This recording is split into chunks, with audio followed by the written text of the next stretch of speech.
Seigneur notre Père céleste, en cette nouvelle aurore, nous venons devant toi, non pas avec le bruit du monde, mais avec le silence d'un cœur qui cherche ta présence. C'est ici, dans cet instant sacré, que nous commençons notre prière du matin, une ancre pour notre âme avant que les vagues du jour ne commencent à déferler.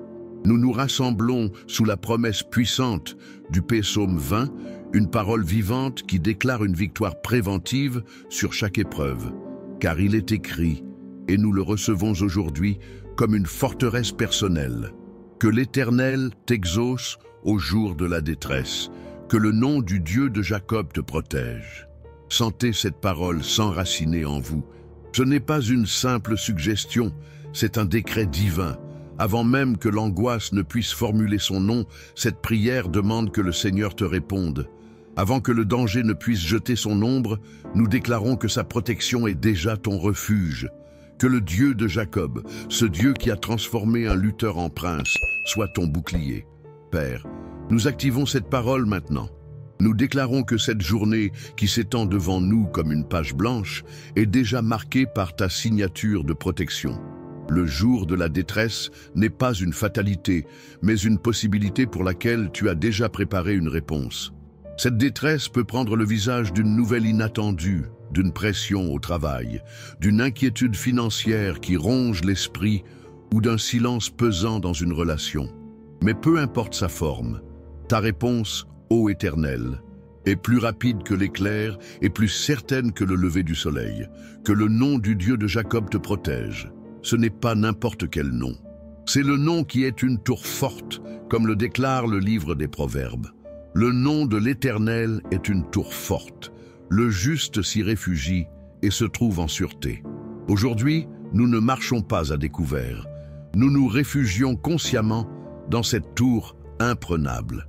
Chaque pas que vous ferez aujourd'hui, que ce soit dans le couloir de votre bureau, dans les allées d'un supermarché ou dans l'intimité de votre foyer, faites-le avec la conscience que les murs invisibles de sa présence vous entourent. Le psalmiste continue et nous prions avec lui, qu'il t'envoie du secours depuis le sanctuaire et que de Sion il te soutienne. Nous ne demandons pas une aide humaine faillible, mais un secours qui vient de ton sanctuaire, du lieu même de ta sainteté et de ton pouvoir infini. Que ce secours divin se manifeste de manière pratique dans nos vies. Si vous faites face à une décision complexe, que le secours du sanctuaire soit une sagesse soudaine qui éclaire votre esprit. Si vous luttez contre la fatigue physique ou émotionnelle, que ce secours soit une force surnaturelle qui renouvelle vos cellules et votre âme. Si vous vous sentez seul face à un géant, que ce secours soit la manifestation tangible de tes anges campant autour de vous, comme tu l'as promis dans le psaume 34, car l'ange de l'Éternel campe autour de ceux qui le craignent, et il les arrache au danger. De Sion, le lieu de ta demeure, soutiens-nous. Fais de nous non des victimes des circonstances, mais des piliers inébranlables, parce que notre fondation est en toi. Si vous sentez que cette prière construit déjà une fondation solide pour votre journée, abonnez-vous à cette chaîne pour recevoir chaque matin cette nourriture spirituelle qui fortifie et qui protège. Père, nous prions encore avec le psaume 20, qu'il se souvienne de toutes tes offrandes et qu'il agrée tes holocaustes.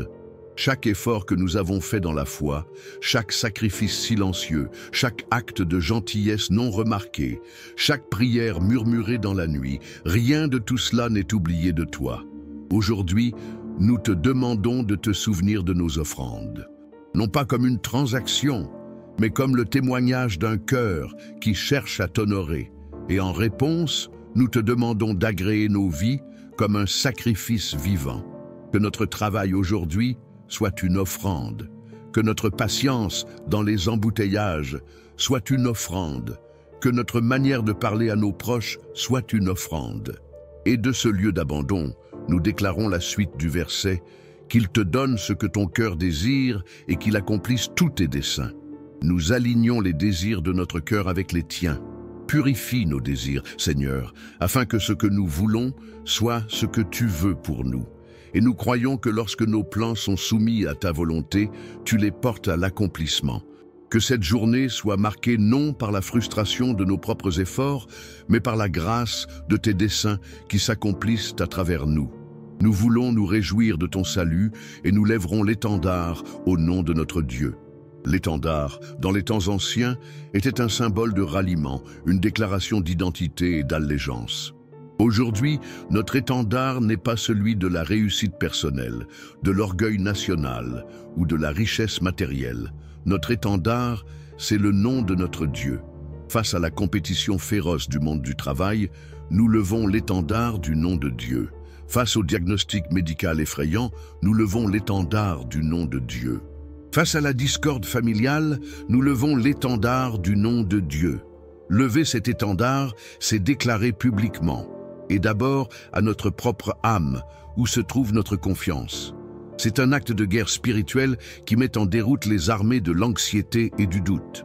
C'est choisir consciemment de ne pas se laisser intimider par la taille de l'ennemi, mais de se focaliser sur la grandeur de notre Dieu. Jésus lui-même nous a enseigné à ne pas nous inquiéter pour notre vie, à regarder les oiseaux du ciel et les lys des champs, nous rappelant que notre Père céleste connaît chacun de nos besoins. Cette confiance radicale est l'étendard que nous levons ce matin. Maintenant, la prière du psalmiste devient une affirmation de foi puissante. Je sais déjà que l'Éternel sauve son oint. Il l'exaucera des cieux, de sa sainte demeure, par le secours puissant de sa droite. Passons de la supplication à la certitude. Je sais, dites-le avec moi, je sais, ce n'est plus un espoir, c'est une connaissance intérieure, une conviction inébranlable. Je sais que l'Éternel me sauve. Il ne le fera pas peut-être, il le fait, il m'exaucera des cieux. Ma prière ne frappe pas un plafond de bronze, elle monte jusqu'à sa sainte demeure et déclenche une réponse. Et cette réponse vient par le secours puissant de sa droite. La droite de Dieu dans les Écritures symbolise son action, sa force et son autorité suprême.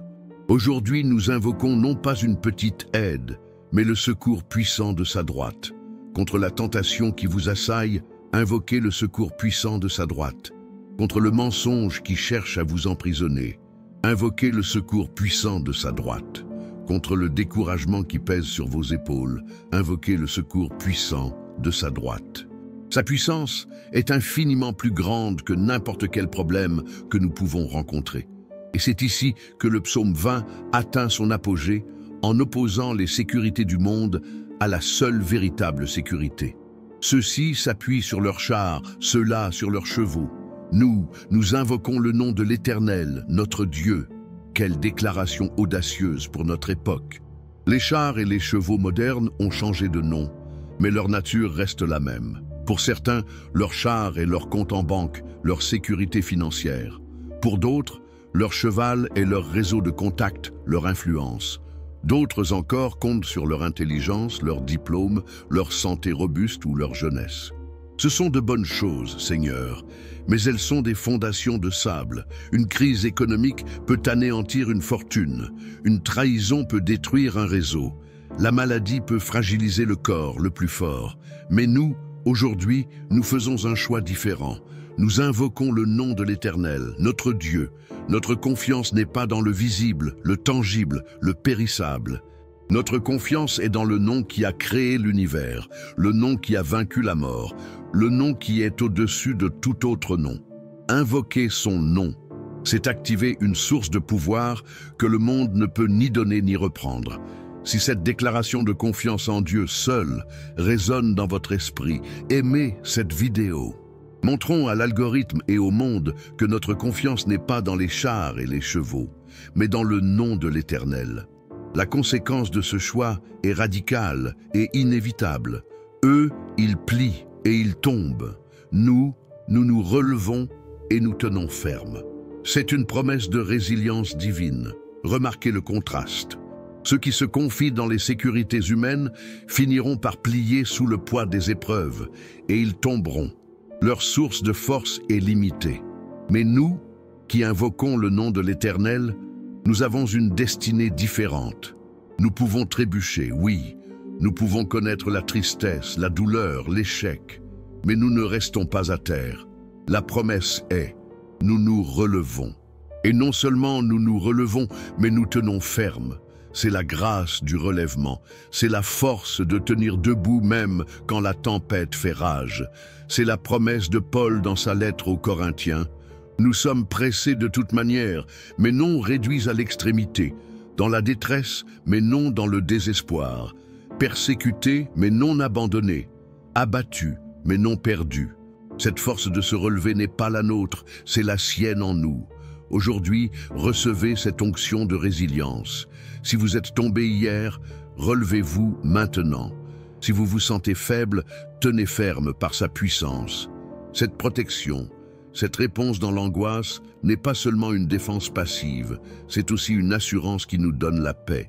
Jésus a dit à ses disciples, et il nous le dit ce matin, « Je vous laisse la paix, je vous donne ma paix. Je ne vous la donne pas comme le monde la donne, que votre cœur ne se trouble point et ne s'alarme point. » La paix que le monde donne dépend des circonstances. Si tout va bien, on est en paix. Mais la paix du Christ est un don surnaturel qui subsiste au milieu de la tourmente. C'est la paix de savoir que même dans le jour de la détresse, le roi de l'univers entend notre cri. C'est la tranquillité d'esprit qui vient de la certitude que le nom du Dieu de Jacob nous protège. Cette prière matinale est une invitation à entrer dans cette paix. Avant de consulter vos emails, avant de lire les nouvelles anxiogènes, avant de vous plonger dans les exigences de la journée, plongez-vous dans sa paix. Laissez cette paix garder votre cœur et vos pensées en Jésus-Christ. C'est le bouclier le plus efficace contre les flèches enflammées de l'anxiété. Nous étendons maintenant cette prière de protection sur tous les domaines de notre vie. Nous prions pour une protection sur notre santé. Que notre corps soit un temple du Saint-Esprit, gardé de la maladie et de l'infirmité. S'il y a une condition existante, nous prions pour la guérison divine et la force de supporter l'épreuve. Nous prions pour une protection sur nos familles, sur nos conjoints, nos enfants, nos parents. Qu'un cercle de feu divin les entoure, les protégeant des accidents, des mauvaises influences et des attaques de l'ennemi. Que nos maisons soient des havres de paix, des lieux où ta présence demeure. Nous prions pour une protection sur nos finances. Garde-nous de la perte, de la mauvaise gestion et du fardeau de la dette. Ouvre les écluses des cieux et pourvois à tous nos besoins selon ta richesse dans la gloire. Fais de nous de bons gestionnaires de ce que tu nous confies. Nous prions pour une protection sur notre esprit et nos émotions. Garde-nous de la dépression, de l'anxiété, de la peur et du doute. Que nos pensées soient captives à l'obéissance de Christ. Remplis-nous de joie, de paix et d'espérance. Et comme nous recevons cette protection, nous devenons aussi des porteurs de cette protection. Que notre présence aujourd'hui soit un refuge pour les autres. Que nos paroles apportent la sécurité et non la peur. Que nos actions démontrent la solidité du roc sur lequel nous sommes bâtis. Si un collègue est en proie à l'angoisse, donne-nous les mots pour lui rappeler qu'il y a un Dieu qui répond. Si un ami traverse une épreuve, fais de nous un instrument de ton soutien. Nous ne sommes pas bénis pour nous-mêmes, mais pour être une bénédiction. Le psaume 20 est une prière d'intercession, le roi priant pour le peuple. Aujourd'hui, nous prions les uns pour les autres. Pensez maintenant à une personne dans votre vie qui a besoin de sentir cette protection. Mentionnez son nom dans votre cœur et libérez cette parole du psaume 20 sur elle. Déclarez que l'Éternel l'exauce en ce jour de détresse, que le nom du Dieu de Jacob la protège. Partagez cette prière avec cette personne. Envoyez-lui ce lien comme un acte de foi, une façon de lui dire « Je suis avec toi » et plus important encore, Dieu est avec toi. La prière se termine par un appel direct au roi. Éternel, sauve le roi, qu'il nous exauce au jour où nous l'invoquons. Dans le contexte ancien, c'était une prière pour le roi terrestre. Pour nous, aujourd'hui, notre roi est Jésus. Nous crions « Éternel, sauve le roi ». C'est un cri de reconnaissance de sa seigneurie. C'est reconnaître que la victoire ultime a déjà été remportée à la croix.